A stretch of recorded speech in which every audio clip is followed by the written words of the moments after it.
ॐ नमः सिद्धेभ्यः। ॐ नमः सिद्धेभ्यः। ॐ नमः सिद्धेभ्यः। श्रवण संघ के अंतर्गत एक महान आत्मा का देवलोक हुआ।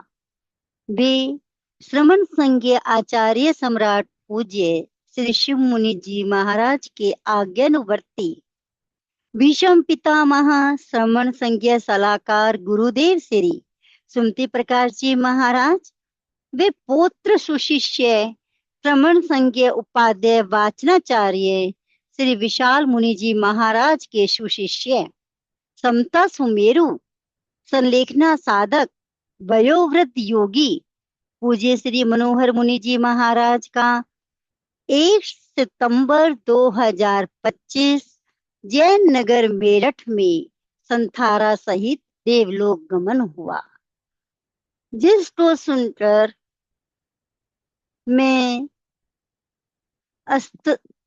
हतप्रद रह गई, यानी आश्चर्यजनक रह गई।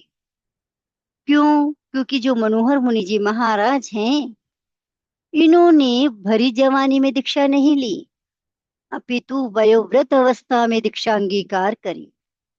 और केवल अकेले नहीं, इन्होंने अपनी पत्नी, बेटी और पुत्र के साथ में सभी ने दीक्षा अंगीकार करी।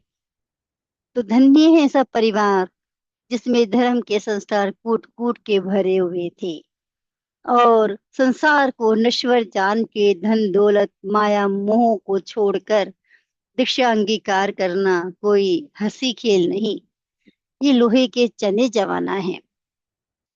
और इनके जो सुपुत्र हैं वो पराग मुनि जी के नाम से हैं, जो कि अपने स्वाध्याय में जब तप में लगनशील हैं। धन्य है ऐसे आत्मा मनोहर मुनि जी महाराज, जिन्होंने स्वाध्याय जप तप और ध्यान में अपना जीवन लगाया और इतने लंबे समय की संलेखना कर और अंतिम समय में संथारा अंगीकार करके अपने कर्मों की निर्जरा की। अपने जीवा पर नियंत्रण करना और संलेखना को निभाना, ये सही जिनवाणी के प्रति श्रद्धा है, तत्वों के प्रति श्रद्धा है, ज्ञान की उत्कृष्ट सीमा है। जिन्होंने इसका पालन अद्भुत किया। और ऐसी महान आत्मा जो मनोहर मुनि जी, यानी उनका व्यक्तित्व बड़ा ही निराला, मुझे दर्शनों का सौभाग्य पूना में प्राप्त हुआ। और उनका जो बाहरी जो व्यक्तित्व है वो मन को हरने वाला, हमेशा ही खुश मिजाज रहते थे और देखकर प्रफुल्लित हो जाते थे कि अपना धर्म ध्यान में जीवन लगाओ और पढ़ाओ। इस तरह से उनके उपदेश थे, मुझे प्रतिबोध देते थे कि जीवन एक बहती नदी है, उसमें अपना बहते जाओ, ज्ञान की गंगा को संवारते जाओ।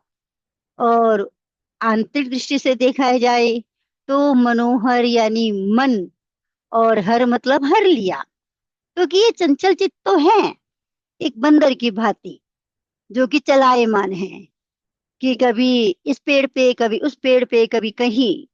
कहने को तो हम शरीर से यहाँ हैं, किंतु एक बहुत हिलोरे मारता है ये और कहाँ के कहाँ पहुंच जाता है। किंतु मनोहर मुनि जी ने अपने मन को हर लिया, पांचों इंद्रियां और मन को काबू में करना उनसे ही सीखें। तो आचार्य भगवान भी कहते हैं, काशीराम जी महाराज जी भी कहते हैं, कम खाओ, नम जाओ और गम खाओ। तो ये तीनों ही गुण उन्होंने अपने जीवन में अपनाए। और भगवान महावीर स्वामी का संदेश गौतम स्वामी को संयम गोयम मा पमाए, तो उन्होंने अंशक्षः पालन किया कि समय बहुत ही कीमती है, उसको एक क्षण भी ना गवाया जाए। तो अपने अंतिम समय में भी संलेखना संधारा कर अपने पुण्य की पोटली को बांधा, कर्मों की निर्जरा करी। मैं ऐसी महान आत्मा और वाचनाचार्य श्री विशाल मुनि जी महाराज जी, तृतीश मुनि जी महाराज जी, पूरे संघ को, श्रमण संघ के मैं श्रद्धांजलि अर्पित करती हूँ मनोहर मुनि जी के प्रति, कि हम में भी ऐसे ही शक्ति आए, इंद्रों पे विजय हो, संलेखना संथारा कर अपने जीवन के अंतिम लक्ष्य को पाए। अंतिम लक्ष्य पाना कोई हंसी खेल नहीं है, पर उस पग पे तो चलते चले जाएं, तभी हमारा जीवन सार्थक होगा। और मैं अपने गुरुवर श्री रविंद्र मुनि जी महाराज के प्रति भी कृतज्ञ हूँ। मैं भावना भाती हूँ कि आपकी जो स्वाध्याय और प्रवचन की शैली है, वो मन के अंदर, रोम रोम के अंदर अद्भुत रस भर देती है।